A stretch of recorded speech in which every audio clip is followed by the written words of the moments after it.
Pripyat foi fundada em 4 de fevereiro de 1970, com o objetivo de abrigar os trabalhadores da usina nuclear de Chernobyl, que ficava a menos de 3 quilômetros da cidade. Na época, a União Soviética não considerava usinas nucleares como algo perigoso. Existia até uma propaganda que dizia "o átomo pacífico". Aquilo era um jeito de fazer com que as pessoas pensassem num modo diferente sobre energia nuclear. A mensagem era de que a radioatividade estava se tornando parte do cotidiano do povo soviético e os ajudaria a fazer vários tipos de coisas, de conservar batatas até eliminar vazamentos de esgoto. Havia até uma loja em Moscou de materiais radioativos. No letreiro em cima está escrito "Átomo pela Paz". Pripyat foi fundada para ser uma cidade nuclear, mas era para ser construída a 25 quilômetros de Kiev, atual capital da Ucrânia, mas por pressão popular a construção foi transferida para uma outra localidade, a pouco mais de 90 quilômetros de Kiev, no norte da Ucrânia, perto da fronteira com a Bielorrússia, às margens do rio Pripyat, um local escolhido por ter uma grande disponibilidade de água e também por estar bem localizada. Lá ficava perto de uma estrada de ferro e uma grande rodovia, assim o acesso de fornecimento de material para manter a usina funcionando seria viável. Pripyat foi uma cidade bem desenvolvida estruturalmente e tinha um aspecto de cidade moderna. A cidade precisaria abrigar os milhares de trabalhadores da usina com seus familiares. Muitos desses trabalhadores eram jovens universitários, com idade média de 26 anos. Assim, Pripyat era uma das cidades mais jovens da União Soviética. Todos os anos, cerca de 800 bebês nasciam na cidade, por isso a cidade tinha realmente uma grande estrutura para atender isso tudo. Tinha jardim de infância, ensino fundamental e médio para 5.000 alunos e um hospital com capacidade para 410 pacientes. A cidade foi construída para uma população estimada de 75 mil pessoas. De acordo com o último censo, antes da tragédia em Chernobyl, realizada em 1985, Pripyat tinha cerca de 48 mil habitantes. Segundo as estatísticas, o crescimento populacional de Pripyat foi de cerca de 15 mil pessoas, das quais cerca de, como já foi dito antes, 800 eram bebês nascidos na cidade, o resto da população era provenientemente de todas as partes da União Soviética. Antigos moradores lembram que os casamentos eram bastante comuns na cidade. A construção de um salão especial para recém-casados estava em andamento, mas o projeto não pôde ser concluído por causa do acidente na usina. A vida em Pripyat, tirando o trabalho diário da maioria dos habitantes da usina nuclear, diferenciava pouco de qualquer outro assentamento urbano na União Soviética, e embora a cidade fosse pequena, tinha todos os requisitos necessários para os padrões de vida soviéticos, além de ser bem abastecida em alimentos.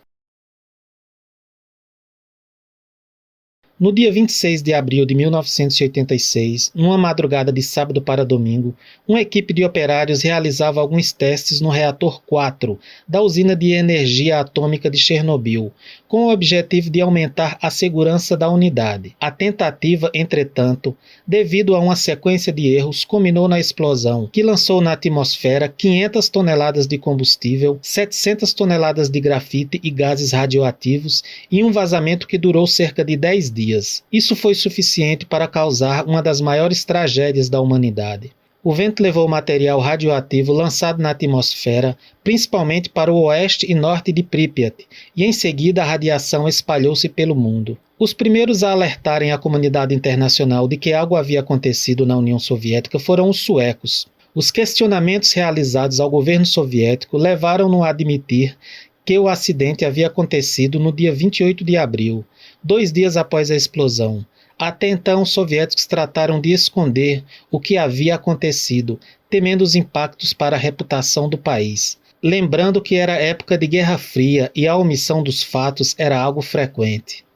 Apesar da gravidade do acidente, a população de Pripyat só começou a ser evacuada na tarde de 27 de abril. A cidade contava na época com cerca de 49 mil habitantes, que foram evacuados em 1.200 ônibus enviados pelo governo soviético. A população da cidade foi orientada a não levar seus pertences e foi informada que se tratava de uma evacuação temporária. Os habitantes de Pripyat foram obrigados a abandonar alimentos e animais domésticos. Entretanto, muitos se negaram a sair de lá e abandonarem as suas famílias e suas casas, correndo enorme risco à saúde.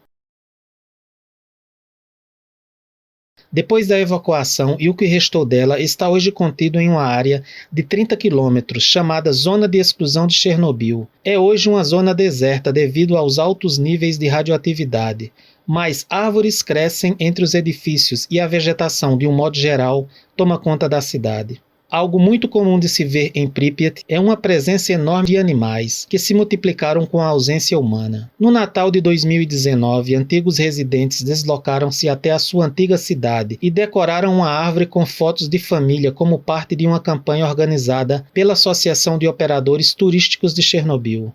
Katerina Aslamov, da empresa Chernobyl Tour, disse que foi a primeira vez que alguns ex-habitantes regressaram a Pripyat desde a evacuação após o pior acidente nuclear do mundo. A cidade deve viver e para que isso aconteça deve ser salva, descreve ela.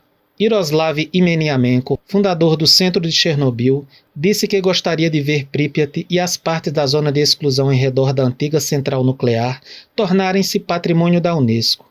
A vida está a voltar a Pripyat, disse ele. Todos os dias a cidade, outrora deserta, está cheia de turistas de todo o mundo. Eles vêm para aprender a história da cidade e desse grave acontecimento que mudou o curso dos eventos no mundo. O turismo na região de Chernobyl subiu demasiadamente após a exibição da série televisiva Chernobyl, que recria os acontecimentos de 1986. Desde que a HBO começou a exibir os episódios, turistas de todo o mundo têm viajado para Pripyat, embora a moda seja considerada perigosa.